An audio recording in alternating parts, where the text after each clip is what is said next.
ఆయన మాజీ మంత్రి. ఒకప్పుడు ఉమ్మడి రాష్ట్ర రాజకీయాలను శాసించింది ఆ కుటుంబం. ఓ దశలో ముఖ్యమంత్రి అభ్యర్థిగా పోటీలో నిలిచిన ఆ నేత రాజకీయంగా ఇబ్బంది పడుతున్నారా? ఇక ఎక్కడి నుంచి పోటీ చేయాలి అనే సందిగ్ధంలో తాను పడిపోయి తన అనుచరులను గందరగోళానికి గురిచేస్తున్నారు. ఇక ఆయన మౌనానికి కారణమేంటి? ఇంతకీ ఆ మాజీ మంత్రి ఎవరు? ఎందుకంత సందిగ్ధం? ఆయనే ఆనం రామనారాయణ రెడ్డి. ఆనం పొలిటికల్ కెరీర్ పై BRK news special story.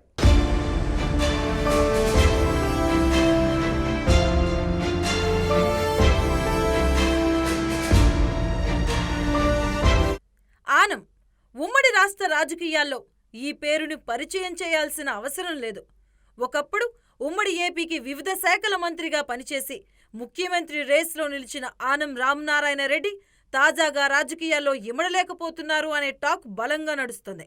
Anam ఉంటే ఆ పార్టీకి బలం చేకూర్చాల్సిన పరిస్థితుల్లో ఆయన సందిగ్ధంలోకి వెళుతూ ఉండడం అనుచరులను గందరగోళంలోకి నెట్టేస్తుందనే మాట నెల్లూరు జిల్లాలో ఎక్కువగా వినిపిస్తుంది.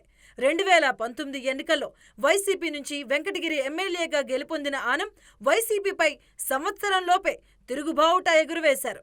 వైసీపీలోనే ఉంటూ అక్కడి వాతావరణం నచ్చక ప్రభుత్వాన్ని అనేకసార్లు ప్రశ్నించిన ఆనంని ఎమ్మెల్సీ ఎన్నికల్లో క్రాస్ ఓటింగ్కి పాల్పడ్డారు అనే నెపంతో తమ పార్టీ నుంచి సస్పెండ్ చేసింది వైసీపీ అధిష్టానం. దీంతో తెలుగుదేశం పార్టీ గూటికి ఆనం చేరిపోయారు.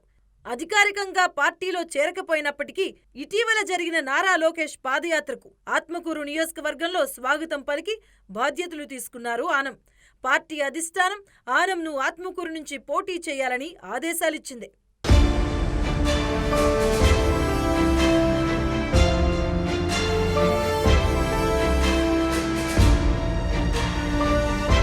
సీన్ కట్ చేస్తే ఆనం ఆత్మకూరులో యాక్టివ్ అయ్యారు. నేతలను కార్యకర్తలను కలుపుకొని వెళ్లేందుకు అనేక పర్యటనలు చేశారు. ఇక్కడ కీలక నేతలు బొల్లినేని కృష్ణయ్య, గూటూరు కన్నబాబులతో కలిసి కార్యక్రమాలు చేసే ప్రయత్నం చేశారు. ఓ నెలన్నర రోజుల పాటు హడావిడి నడిచింది.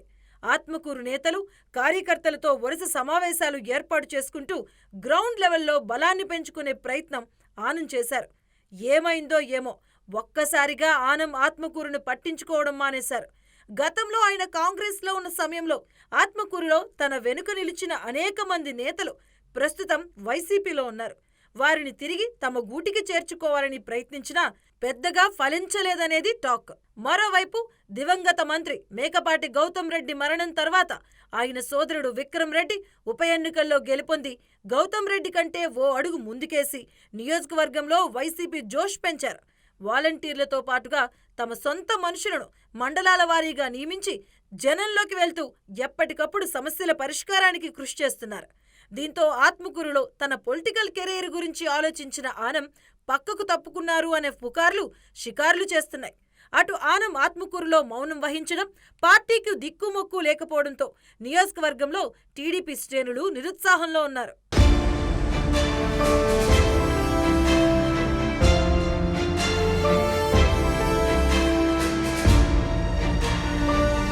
ఇక ఆనం తనతో పాటు తన కుమార్తె ఆనం కైవల్యారెడ్డిని అత్తగారింటి తరపున టికెట్ అడుగుతున్నారనే విషయం తెలిసిందే. టీడీపీ అధిష్టానం ఈ విషయంపై ఆలోచిస్తున్నప్పటికీ ఆనంకే ఈసారి టికెట్ ఇస్తామని తేల్చి చెప్పినట్లుగా టాక్. దీంతో ఆనం తన రూట్ మార్చుకుని వెంకటగిరి వైపు చూస్తున్నారు. వాస్తవానికి నెల్లూరు సిటీ, సర్వేపల్లి, వెంకటగిరిలపై కన్నేసిన ఆనం ఈసారి ప్రస్తుతం తాను ఎమ్మెల్యేగా ప్రాతినిధ్యం వహిస్తున్న వెంకటగిరి నుంచే పోటీ చేస్తాననే సంకేతాన్ని టీడీపీ అధిష్టానం ముందు పెట్టారు. మొన్న వెంకటగిరిలో జరిగిన రా కదిలిరా బహిరంగ సభలో ఆనం చంద్రబాబుతో మాట్లాడినట్లు వినికిడి. అటు వెంకటగిరిలో టికెట్ తనదే అంటూ మాజీ ఎమ్మెల్యే కురుగొండ్ల రామకృష్ణ ఓవైపు, మస్తాన్ యాదవ్ మరోవైపు చెప్పుకుంటున్నారు. వెంకటగిరి బాబు సభ తర్వాత కొద్ది రోజులకు ఆనం మాట్లాడారు. అవకాశం ఉంటే వెంకటగిరి నుంచి తాను పోటీ చేస్తానని చెప్పుకొచ్చారు. ఆనం తీసుకుంటున్న నిర్ణయాలతో ఆయన ముఖ్య అనుచరులు కొంత గందరగోళానికి గురవుతున్నారు. ఆనం అంటే ఓ నియోజకవర్గానికి మాత్రమే పరిమితమైన నేత కాదు. నెల్లూరు సిటీ, రూరల్, ఆత్మకూరు, వెంకటగిరి, కొవ్వూరు, కావలి, సర్వేపల్లి వంటి నియోజకవర్గాల్లో అనుచరులు ఆనంకున్నారు. ఈ దశలో ఆనం మౌనం పాటించడం అటు ఆయనతో పాటు కార్యకర్తలకు, పార్టీకి కూడా నష్టం వాటిల్లే అవకాశం ఉందని పొలిటికల్ టాక్.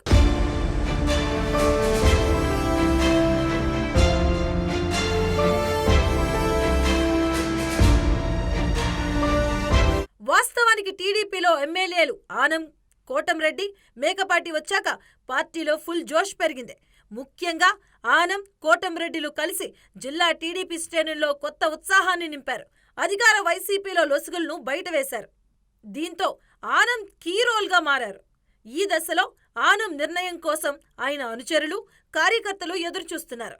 అటు టీడీపీ కూడా ఈ విషయంలో గట్టి నిర్ణయం తీసుకోవాల్సి ఉందని పార్టీ శ్రేణులు అభిప్రాయపడుతున్నాయి. ఎన్నికలకు అత్యంత దగ్గర సమయం పడింది. ఇక ఈ సమయంలో ఆత్మకూరు నియోజకవర్గాన్ని టీడీపీ పెద్దగా పట్టించుకోవడం లేదని కార్యకర్తలే అంటున్నారు. అటు మాజీ ఎమ్మెల్యే బొల్లినేని కృష్ణయ్యపై కుటుంబం పరంగా పలు ఆరోపణలొస్తున్నాయి. కన్నబాబు సైలెంట్ అయిపోయారు. ఇక అటు ఆనం, ఇటు టీడీపీ ఎలాంటి నిర్ణయం తీసుకుంటుందో వేచి చూడాలి.